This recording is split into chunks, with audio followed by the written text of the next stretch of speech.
রাত 12:35। খোলা আকাশের নিচে জাঙ্কুক বারান্দায় দাঁড়িয়ে আছে আর আকাশের দিকে তাকিয়ে সিগারেট টানছে। চোখ বন্ধ করে রেখেছে, মনে মনে ভাবছে ওই ভীতু মেয়েটা আমাকে কতই না ভালোভাবে। সে ভাবে তার এই জাঙ্কুক স্যার কত ভালো মনের মানুষ, কিন্তু সে কি জানে তার এই জাঙ্কুক স্যারই যে জেকে মাস্তান, এলাকার বখাটে গুন্ডা নামে পরিচিত। সেই জেকে মাস্তান যাকে দেখলে ছোট বড় সবাই ভয়ে কাঁপে।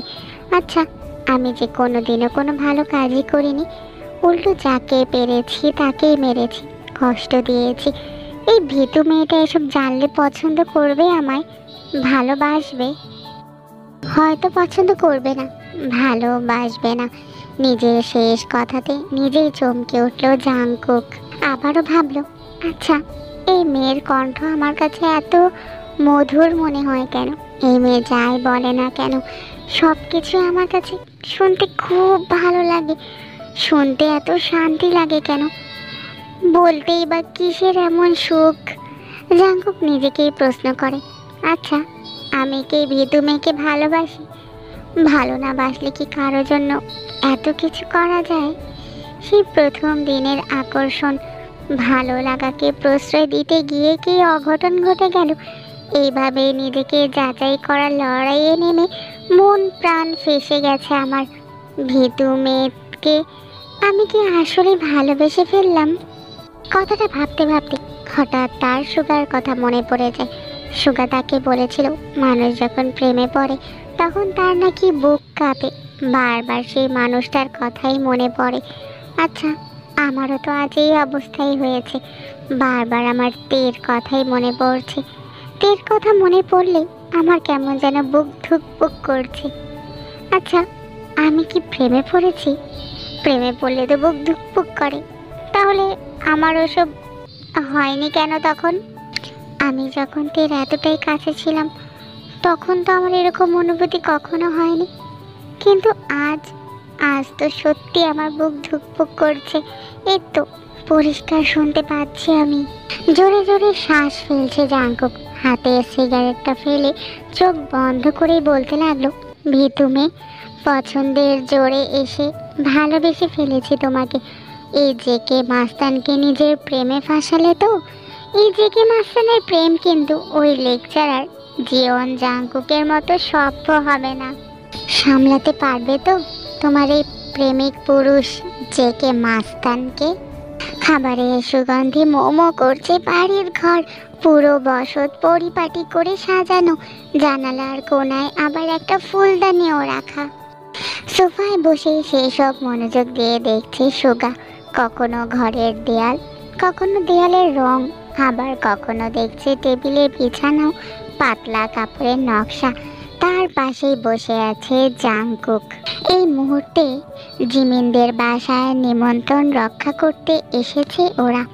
সুগা সব কিছু খুঁটি খুঁটি দেখলো, শেষে ফিস ফিস করলো গলা নামিয়ে, এই জেগে তোর শ্বশুর বাড়িটা কিন্তু ভীষণ ভালো রে, শাশুড়িও বেশ গোছানো মানুষ।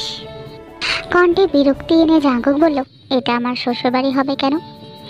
সুগা বুদ্ধিভ্রষ্টের ন্যায় বলল, তাহলে কার হবে? আমার? বদমেজাজি জাংকুক রেগে গেল, নাকের ডগায় ভয়াবহ মেজাজ নিয়ে বলল, এটা তোর শ্বশুর বাড়ি।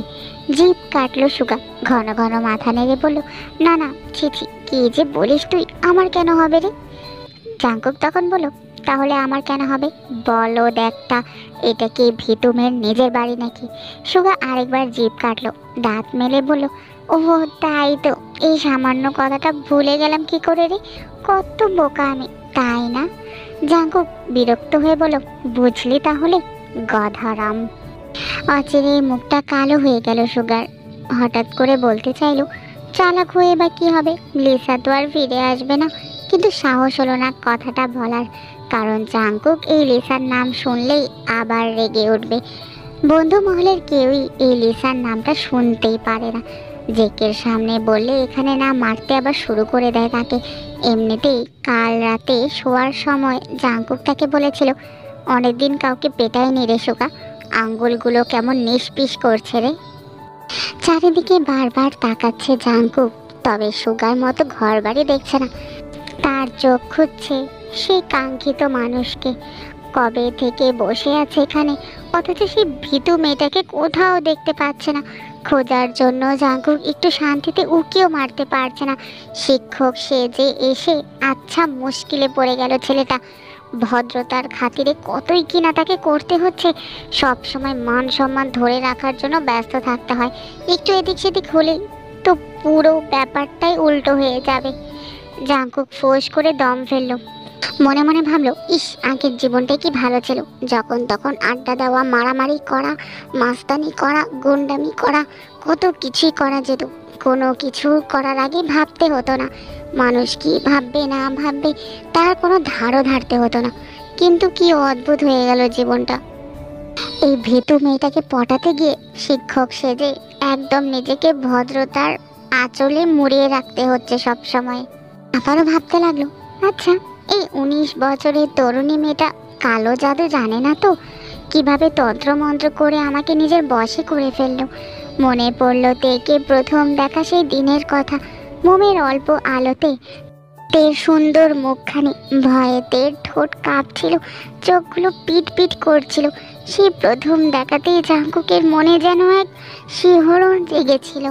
জাঙ্কুকের ভাবনার মধ্যে রোজ হাতে করে ট্রে ভর্তি নাস্তা নিয়ে এলো। টি টেবিলে রেখে একটা গ্লাস তুলে এগিয়ে দিল জাঙ্কুকের দিকে। কণ্ঠে কোমলতা নিয়ে বলল, নাও বাবা, শরবতটা খেয়ে নাও। জাঙ্কুক চুপচাপ হাতে নিল। এক পলক চেয়ে দেখলো সবুজ শরবতের গ্লাস। জাঙ্কুক খেয়াল করলো জাঙ্কুককে গ্লাসটা হাতে তুলে দিলেও সুগাকে গ্লাসটা হাতে তুলে দেওয়া হয়নি। বরং সুগাকে কিছু না বলেই রোজ সেখান থেকে চলে গেল। সুগা নিজেই গ্লাসটা তুলে শরবত খাওয়া শুরু করলো। জাঙ্কুকের মনে কেমন খটকা লাগলো। সে মনে মনে ভাবলো, এই মহিলাটা কি আমাকে একটু বেশি তোষামত করছে না? শুধু কি আমি তের স্যার বলে, নাকি এর ভেতরে অন্য কোনো গল্প আছে? এই মহিলা আবার কোনোভাবে নিজের মেয়ে জিমিনের জন্য আমাকে ঠিক করছে না তো? জাঙ্কুকের ভাবনার সাথে সাথে তার শরীরে লোমগুলো দাঁড়িয়ে গেল। মনে মনে ভাবলো, ও গড, নো নো, এমন কুচিন্তা যেন ভুলেও সত্যি না হয় কোনোদিনও। এমন হলে এই ভদ্রতার মুখোশ খুলে জেকে মাস্তান বাইরে বেরিয়ে আসতে খুব বেশি দেরি হবে না। তখন এই দেখানো সম্মান, শ্রদ্ধা সব কিছুই গোল্লায় যাবে। সাদা পর্দা সরিয়ে এক পলক উকি দিল তে। জাঙ্কুকের ফর্সা সুন্দর মুখখানি দেখে বুকের ভেতর ঝড় বয়ে গেল তার। বুকের ভেতরটা কেমন করে যেন লাফাচ্ছে, এমন ধূপধাপ করছে যেন সে নিজেকে সামলাতেই পারছে না।